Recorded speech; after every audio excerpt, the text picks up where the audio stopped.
Mukunda jewellery మొట్టమొదటి factory outlet హనుమకొండలోనే అతిపెద్ద jewellery mart December 14న గొప్ప ప్రారంభం. జై శ్రీకృష్ణ. ఆండాళ్ తిరువడిగళే శరణం.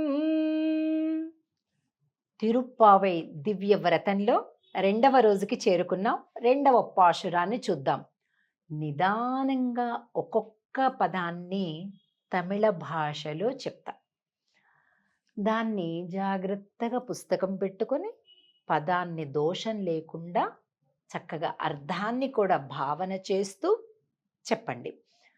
అర్థం కూడా తెలుసుకున్న తర్వాత మళ్ళీ ఒకసారి చక్కగా పాశురాన్ని అర్థ భావనతో మరొకసారి చదవండి. ప్రారంభిద్దాం. వైయత్ వాజ్వీర్గాళ్ నాముం நம்பாவைக்கு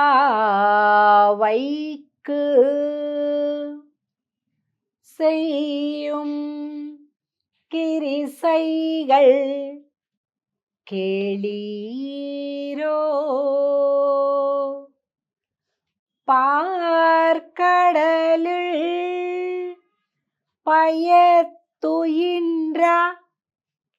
பரமன் அடிப்பாடி நெய்யுண்ணோம் பாலுண்ணோம் நாட்காலே நீராடி மையிட்ட ஜுதோம் மலரிட்டு நாமுடியோம் செய்யாதன செய்யோம் தீக்குறளை சென்று ஓதோம் ஐயமும் பிச்சையும் ஆந்தனையும் கை காட்டி உய்யுமாறெண்ணி உகந்து ఏలోరెంబావాయ్.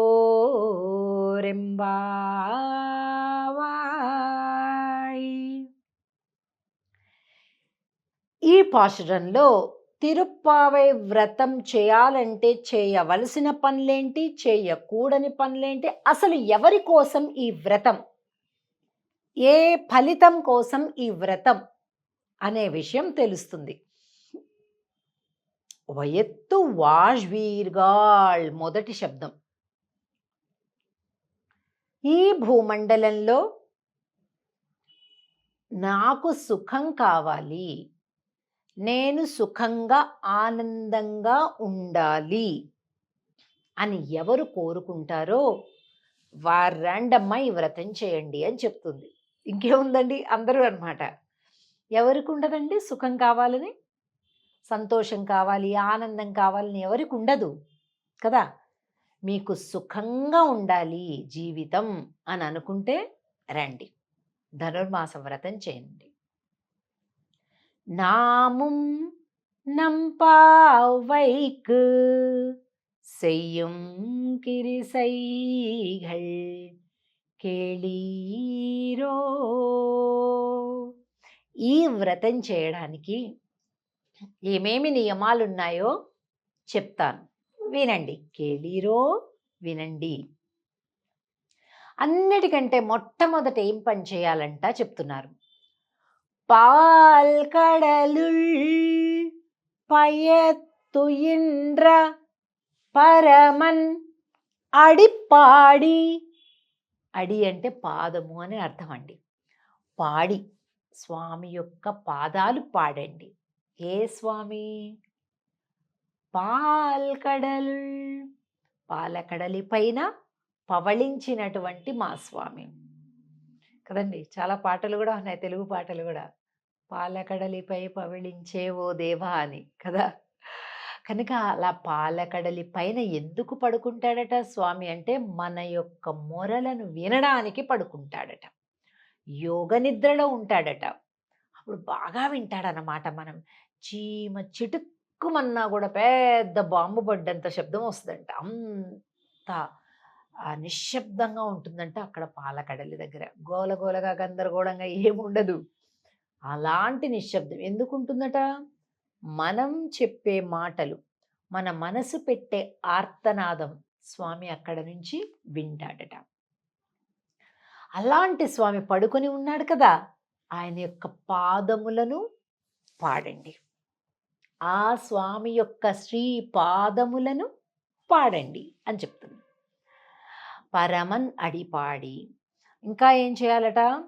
నెయ్యుణోం పాలుణోం నాట్కాలే నీరాడి. చెయ్యకూడని పనులు చెప్తుంది, చెయ్యవలసిన పనులు కొన్ని చెప్తుంది. చెయ్యకూడని పనులు ఏంటట?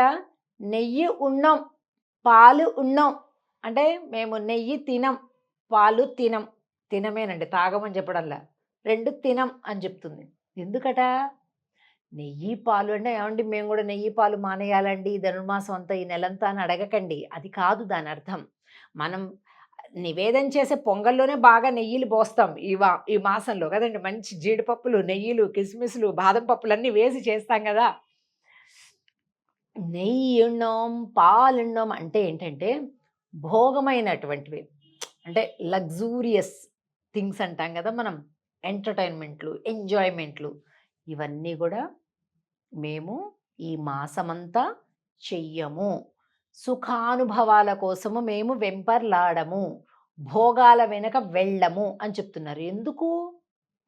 స్వామి మాకు దూరంగా ఉన్నాడు. భగవంతుడు దూరంగా ఉంటే ఎంతో సుఖాలు అనుభవించాలనిపిస్తుందండి. మనకి ఇష్టమైన వాళ్ళు మన దగ్గర లేరనుకోండి, వాళ్ళు లేకపోతే ఇంకేదైనా ఆనందాలు అనుభవించాలనిపిస్తుందా మనకు? అసలు అనిపించదు. మరి ఇప్పుడు ఈ గోపికలందరికీ ఎవరు ఇష్టం? కృష్ణుడు ఇష్టం. ఆయన దూరంగా ఉన్నాడు, ఆయన దగ్గర కావాలనే వ్రతం చేస్తున్నారు. అలాంటప్పుడు భోగాలన్నీ కూడా కంఫర్ట్స్, భోగాలు కోరుకుంటారా? కోరుకోరు. కనుక నెయ్యున్నాం పాలున్నాం ఆ భోగాలన్నీ దూరం పెట్టి ప్రాతకాలంలోనే స్నానం చేసి మైయెట్టు ఎజుదోం మలరిట్టు నాముడియోం, కళ్ళకు కాటుక దిద్దాం, తలలో పుష్పాలు ముడవం. అంటే అలంకారాలు ఏమి మాకు ఆసక్తి లేదు.